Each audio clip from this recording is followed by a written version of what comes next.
guys, welcome back to my YouTube channel Maths Marrow. I'm your host and दोस्त अंकिता विशिष्ट. So हमने last time क्या करा था, टाइप्स ऑफ वेक्टर्स. अब आगे वेक्टर्स के बारे में कुछ पढ़ते हैं. जो मैं सबसे पहली चीज कराऊंगी that is addition of vectors, difference of vectors. Addition of vectors कैसे आता है मेरे पास, ट्राइंगल लॉ ऑफ वेक्टर से. तो बस मैं आपको ट्राइंगल लॉ ऑफ वेक्टर समझाऊंगी और पैरेलल लॉ ऑफ वेक्टर्स बताऊंगी.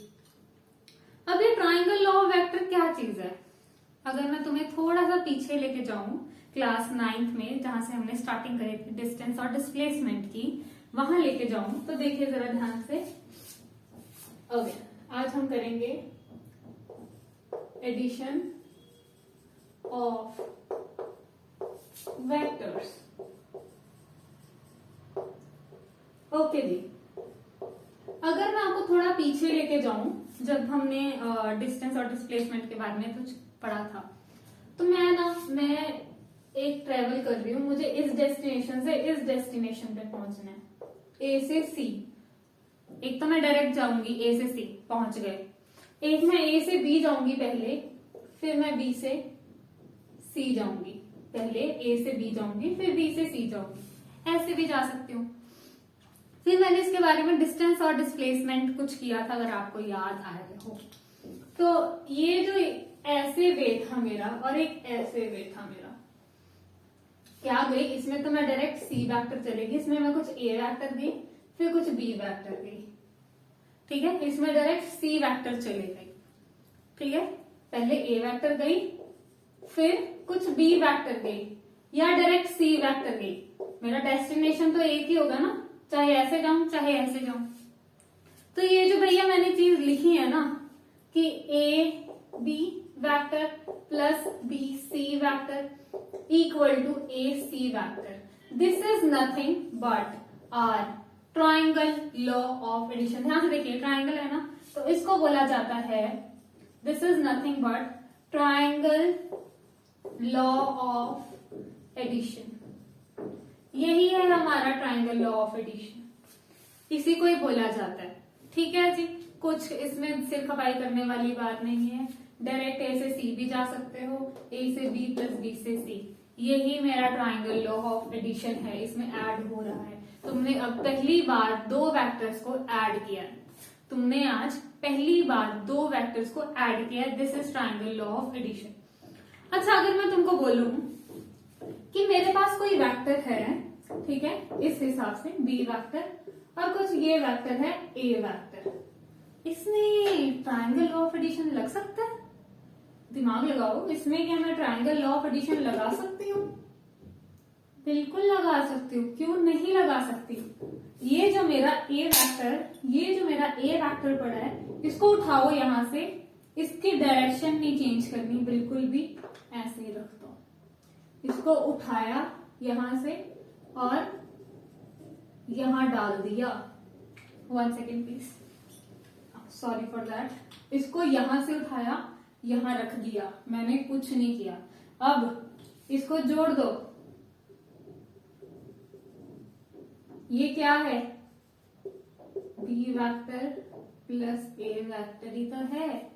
ये मेरे पास बी वेक्टर प्लस ए वेक्टर ही तो है, वही तो आ गया, यही तो निकालना था.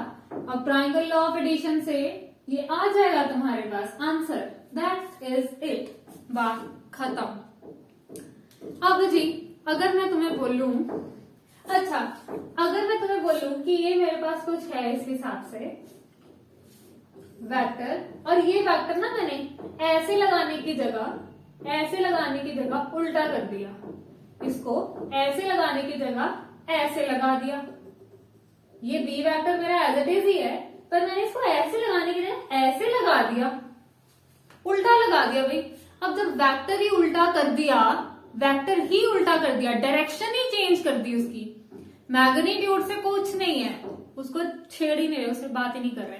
मैं सिर्फ डायरेक्शन की बात कर रही हूँ. मैंने वेक्टर को जब उल्टा ही कर दिया, चेंज ही कर दिया, उसकी डायरेक्शन ही बदल दी, तो साथ में माइनस आ जाएगा. That's it.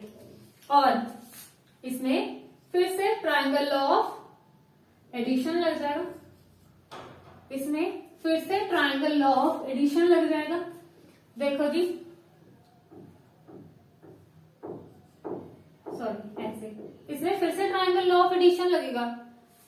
हमने जब मैट्रिसेस करी थी, थोड़ा रिमाइंड करो।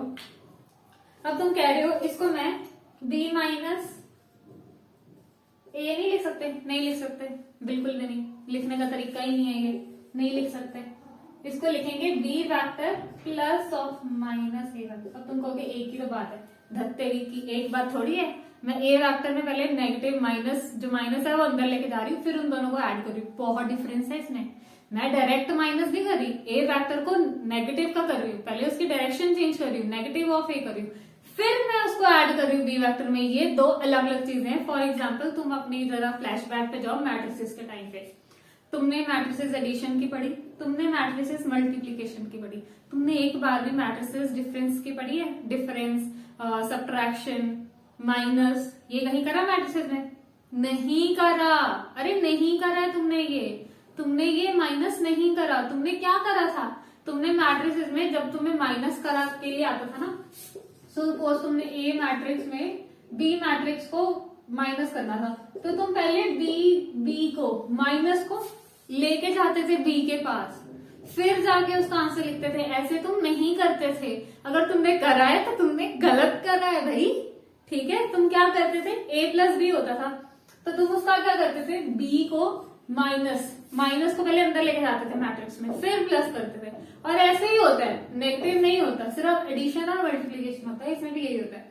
और रो एलिमेंट्री में वो आता था जब ए इनवर्स करते थे तो तब डिवाइड हो जाता है, तो माइनस नहीं होता, ठीक है।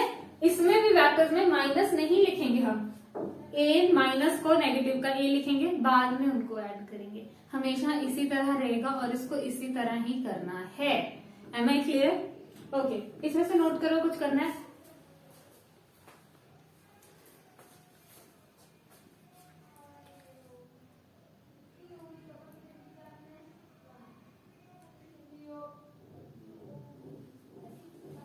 ओके, अगला मैं तुम्हें करवाऊंगी पैरेललोग्राम लॉ ऑफ वेक्टर्स, ठीक है जी। पैरेललोग्राम लॉ ऑफ वेक्टर्स, देखो जी,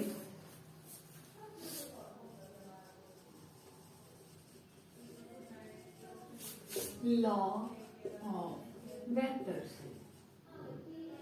अब इसके लिए मुझे एक पैरेललोग्राम की जरूरत है, ठीक है। I will do that. Draw कर दिया, एक बीच में डायगोनल ड्रॉ कर रही हूं मैं, ठीक है। अब ये कुछ मेरे पास ए वेक्टर जा रहा है, तो ये भी ए वेक्टर होगा। ये कुछ बी वेक्टर जा रहा है, तो ये भी कुछ बी वेक्टर होगा। क्वाइट राइट, है ना। अब मैं तुमको कह रही हूं कि अगर ये कुछ ए वेक्टर जा रहा है और ये कुछ बी वेक्टर जा रहा है, तो ये क्या हो गया, ए वेक्टर प्लस बी वेक्टर, ठीक है। ये कुछ ए वेक्टर जा रहा है और ये कुछ बी वेक्टर जा रहा है, तो इसे ए वेक्टर प्लस बी वेक्टर ही लिख दिया। अभी कुछ बी वेक्टर जा रहा है और यहां से बाद में ए वेक्टर जा रहा है, तो इसको लिखूंगी ए वेक्टर, सॉरी बी वेक्टर, पहले बी वेक्टर किया फिर प्लस ए वेक्टर किया, तो ये लाइन वेक्टर तो एक ही है, ये वाला वेक्टर तो एक ही है, लेकिन मैंने इस वेक्टर के दो नाम डाल दिए। इस वेक्टर के तो दो नाम डाल दिए। मैंने बोला कि ये बी वेक्टर माइनस ए वेक्टर प्लस ए वेक्टर भी है और ये ए वेक्टर प्लस बी वेक्टर भी है। मैं तो यही कह रही हूँ ना यहाँ पे तुम्हें। तो इसका मतलब क्या हुआ कि ये उल्टा पुल्टा हो सकता है, तुम इसको प्लस में आगे पीछे लिख सकते हो, तो मतलब it is commutative, it is commutative, ठीक है। कॉम्यूटेटिव लॉ ये सेटिस्फाई करता है। उसके बाद और कौन सा लॉ होता था मेरे पास कॉम्यूटेटिव, तो सबको पता है, एक होता था एसोसिएटिव, एक तुम करते थे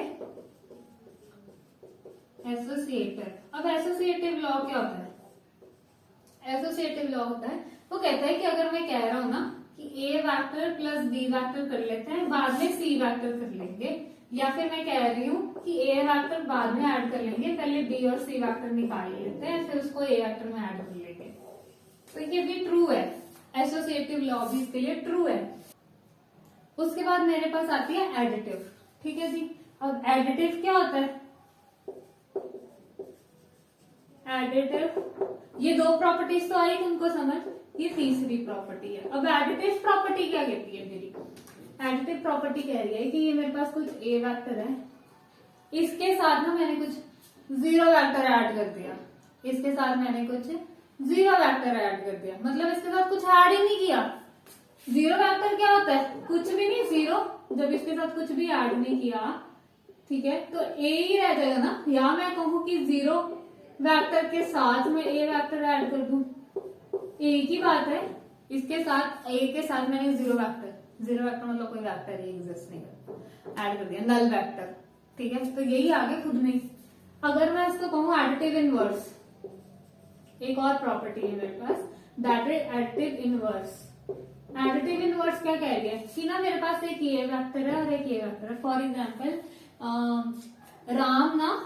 राम बहुत ही बेसिक नाम हो गया, थोड़ा नया नहीं मिलता है, आर्यन। हाँ, आर्यन ना स्विमिंग पूल में ना इधर गया, ठीक है, फिर उसने जब पूल एंड किया फिर वो वापिस आया। अब इसकी डिस्प्लेसमेंट कितनी हुई? इसकी डिस्प्लेसमेंट कितनी हुई? जीरो हो गई ना इसकी डिस्प्लेसमेंट। मैंने कहा आर्यन पहले इधर गया फिर वापिस आया, तो इसकी डिस्प्लेसमेंट कितनी हो गई? जीरो। यही है तुम्हारा एडिटिव इनवर्स। मैं ये इसको ए और इसको माइनस ए वेक्टर ले लेती हूँ, ठीक है। डायरेक्शन चेंज हुई, ये सीधा ए वेक्टर है, इसकी डायरेक्शन चेंज हुई तो माइनस ए हो गया, ठीक है जी। तब ये ए वेक्टर मैं ऐड कर देती हूँ, माइनस ए वेक्टर कितना आ गया? जीरो। या मैं कहूँ माइनस ए वेक्टर में ए वेक्टर ऐड कर देती हूँ तो वो भी जीरो रहेगा, ठीक है। ये तो हो गया तुम्हारा एडिटिव इनवर्स। उसके बाद होता है multiplicative property, multiplication bye scalar property. अब मल्टीप्लीकेशन बाय स्केलर का मतलब क्या है? स्केलर मतलब एनी कांस्टेंट ले सकते हो स्केलर को तुम।